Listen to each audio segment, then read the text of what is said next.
The first thing she felt was the rope biting into her ankles. Not the pain yet, just the pressure.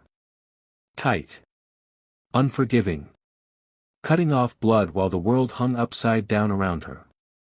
The sun burned straight into her eyes, white and merciless, and the dry summer wind carried dust and river mud into her lungs. She was hanging head down beneath a wide old oak tree, its branches thick, its bark scarred with age and old wounds. Her dress had bunched up around her waist, stripped of dignity, snagged on rough bark. Her hands were tied tight behind her back, wrists burning. Her heartbeat hammered so hard she thought it might tear her apart before the rope ever did. Somewhere nearby, a horse snorted. Then another. Leather creaked. Men shifted their weight. She twisted slowly at first, because panic wastes strength, and she knew that much. Panic shortens breath. Panic makes mistakes. The rope creaked against the branch. Her boots scraped bark. Every movement sent a hot spike of pain through her legs, sharp enough to steal the air from her lungs. They hadn't tied her to kill her. They tied her to scare her. If she panicked, she'd give them exactly what they wanted, her surrender. Leave her hanging like a warning nailed to the land. A message carved into flesh and fear that said, "Sign the paper, or next time we don't walk away." Minutes earlier, Silas Crow had stood in front of her with his hat low and his voice calm. The kind of calm that comes from knowing you own the ground under another person's feet. "Sell the land," he'd said. "Sign away the water." His eyes had never blinked. "Or hang here until you learn sense." He hadn't waited for her answer. Now she was alone, upside down, sweat running into her eyes, the rope slowly cutting deeper into her skin. She didn't scream. Not yet. She rolled her hips just enough to change the weight on the knot. Her breath came short, controlled. She pressed the side of her boot against the bark and twisted again. The knot slipped. Only a finger's width, but enough. That tiny movement told her something important. The man who tied it had been in a hurry. And hurried men make mistakes. Her heart jumped. Hope flared bright and dangerous. She twisted harder. The rope burned. Bark tore at her dress. Fabric ripped with a sharp sound that echoed too loud in the quiet valley. One sound can travel like a shout. She froze, listening. Nothing. She twisted again. Then the knot gave. One boot slipped free. Her body dropped.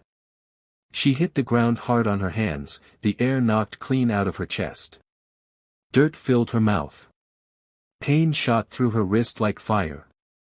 One leg still hung caught in the rope above her, twisted wrong.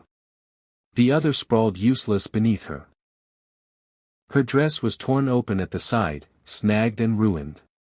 She gasped and crawled, dragging herself through dust and weeds, knowing Crow's men might still be close enough to hear her breathe. Her palms burned. Her ankle screamed. She didn't stop. That was when the shadow fell across her boots. Slow. Heavy. She looked up. A man stood a few steps away, reins in one hand, a tired bay horse shifting behind him. Gray touched his temples. Dust coated his coat. He had the look of someone who had spent too many years under open sky and learned what silence costs. She didn't know his name. She didn't know if he worked for Crow. She only knew she couldn't stay like this another second. "It's torn," she cried. "Take it off for me, please." The words came out wrong. Rushed. Raw. But she meant the rope. The rope biting into her ankle. Before it cut deeper. Before Crow's men decided to come back and finish the lesson. The man didn't move. He just stood there, staring. For a long breath, she thought he might turn away. Thought he might decide this wasn't his business. Then his eyes dropped to her wrists. Dark rope burns. Fresh. Angry. His jaw locked like a man recognizing a signature he'd seen before. He looked past her, at the dirt. Fresh hoof prints. More than one horse. Crow's men hadn't gone far. He stepped closer, slow, careful, as if the ground itself might explode if he rushed. He reached for his knife. No shaking. No hesitation. He cut the rope in one clean motion. A clean cut is what you do when you've made up your mind. Her leg dropped free. She collapsed onto the ground, curling in on herself, breath coming fast now, body shaking as the danger finally cracked open inside her. He stepped back, giving her space. "You hurt bad?" he asked quietly. "Bad enough," she said, teeth clenched. He glanced at her torn dress, then looked away again. Respectful. Careful. That told her something about him. Not enough to trust him. But enough to hope. "My name's Clara," she said, because silence felt heavier than pain. "Caleb," he replied. A sound drifted through the heat. Hoofbeats. Distant. Watching. Caleb's hand tightened on the reins. This wasn't an accident. This was a message. Crow's kind of message. And the worst thing about messages like that is how fast a whole town learns to pretend it never saw them. By cutting that rope, by standing under that oak, Caleb Hartman had answered it. "They want my land," Clara said, voice steadier than she felt. "They want the water. They won't stop." Caleb looked at the hanging rope, the torn fabric caught on the bark, then toward the valley where Crow's reach stretched farther than most men liked to admit. Helping her would cost him. Walking away would let him sleep. He exhaled slowly, like a man standing at the edge of something he'd sworn never to step into again. "Sit up slow," he said. "No hurry." He set his canteen on the ground near her. Close enough to reach. Not close enough to feel like pressure. "They'll come back," she said. "Maybe," he replied. "But not fast. They didn't mean to finish it today." That gave her room to breathe. They reached his ranch by late afternoon. A modest spread. A few cattle. A windmill that creaked like an old man's knees. The kind of place Crow usually ignored. Which meant it was about to matter. Caleb wrapped her ankle, checked her wrist, moved with the ease of habit. A man who lived alone learns to build caution into ordinary things. A rider appeared at dusk on the edge of the property. Watching. Taking notes. "They know I'm here," Clara said. "They want me to know they know," Caleb replied. That night, a pebble clicked against the porch. A note. Folded once. Weighted with a stone. "Tomorrow. Oak tree. Bring the girl." It wasn't an invitation. It was a schedule. Morning came quiet. The dangerous kind of quiet. They rode to town. Whispers followed. Eyes turned away. Fear moved faster than truth. Deputy Sheriff Klein smiled too easily. "Best advice," he said softly, "let this go." Caleb didn't argue. He remembered what paper could do when men bent it. They found copies. Old water records. Signatures that didn't line up. Dates altered just enough to pass if no one looked too close.